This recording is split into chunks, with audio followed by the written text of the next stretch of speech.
40 நாள் மட்டும்தான்.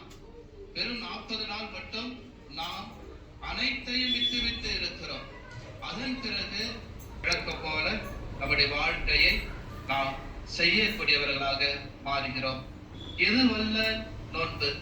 எனவே அவர் தன்னுடைய வாழ்வை சிந்தித்து பார்த்து, ஃபாதர், இனிமே நான் நிச்சயமாக குடிக்க மாட்டேன் என்று சொன்னார்.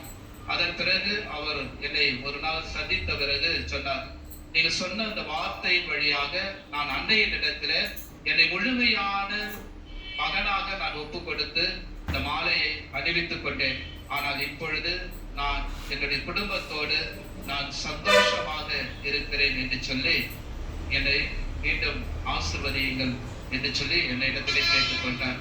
இயேசுவில் மிகவும் பிரியமானவர்களே, நாம் கழுத்தில் அடைகின்ற ஜெபமாலை நம்முடைய வாழ்வுக்கு அது கிறிஸ்து நம்மோடு இருக்கிறார் என்பதை பிரதிபலிக்கக்கூடியதாக இருக்க வேண்டும். அன்னை மரியாள் என்னோடு என்னை வழிநடத்துகிறார் என்பதை அறிந்து கொள்ள வேண்டும். அப்படிப்பட்ட ஒரு நோன்பை தான் இந்த இறைவன் நம்மிடத்தில் கேட்கிறார். நான் என்னுடைய தாய்க்கு நானே ஒரு பொக்கிஷமாக இருக்கிறேன் என்று சொன்ன அந்த மாணவியின் இடத்துல நாம் பார்ப்பது போல, நாமும் இறைவனிடத்தில் இந்த தவ காலத்தில் நாம் மனம் மாறி நம்முடைய நோன்பின் வழியாக இறைவனுக்கு உகந்த ஒரு பிள்ளைகளாக வாழ நாம் அழைக்கப்படுகிறோம்.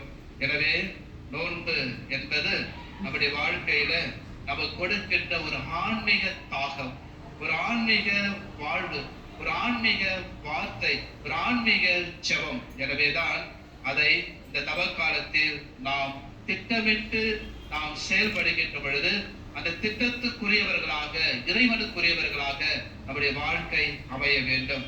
ஜெபம் என்பது வெறும் கடமையாக அல்லாமல் இறைவனோடு உரையாடும் நேரமாகவும் இதை மாற்ற வேண்டும். உங்கள் இதயத்தின் கடினத்தன்மையை உடைக்க இறைவனிடம் மன்றாட வேண்டும்.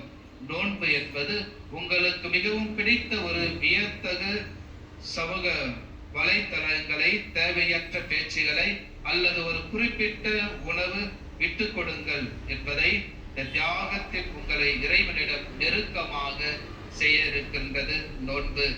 தர்மம் என்பது உதவி தேவைப்படும் ஒருவரை தேர்ந்தெடுத்து அந்த வாரத்தில் அவர்களுக்கு உங்களால் முடிந்த ஒரு உதவியை செய்ய வேண்டும். அது ஒரு சிறிய புன்னகையாகவோ அல்லது ஆறுதலான வார்த்தைகளாகவோ கூட இருக்கலாம். எனவே நாம் இறைவனிடத்தில் ஜெபமும் நோன்பும் தர்மமும் இருக்கக்கூடியவர்களாக, நம் மனம் மாறக்கூடியவர்களாக இறைவன் நமக்கு அழைப்பு கொடுக்கிறார். சிந்தித்து பார்க்க உங்களுக்கு நான் கொடுக்கின்ற சில கேள்விகள். இந்த தவ காலத்தில் நீங்கள் பின்வரும் கேள்விகளை உங்கள் இதயத்திடம் கேட்டு பாருங்கள். என் இதயத்தில் இறைவனுக்கு அதிகம் இடம் கொடுக்க நான் எதை அகற்ற வேண்டும்? இந்த தவ காலத்தில் நான் மேற்கொள்ள போகும் குறிப்பிட்ட நோன்பு முறை என்ன? தினமும் நான் சந்திக்கும் மனிதரிடம் இறைவனின் அன்பை எப்படி காட்டப் போகிறேன்? நான் குறிப்பாக யாரையாவது தேடி சென்று மன்னிப்பு கேட்கவோ அல்லது உதவி செய்யவோ வேண்டுமா என்று சிந்திப்போம். அன்னையினுடைய அருளை பெறுவோம். ஆமென்.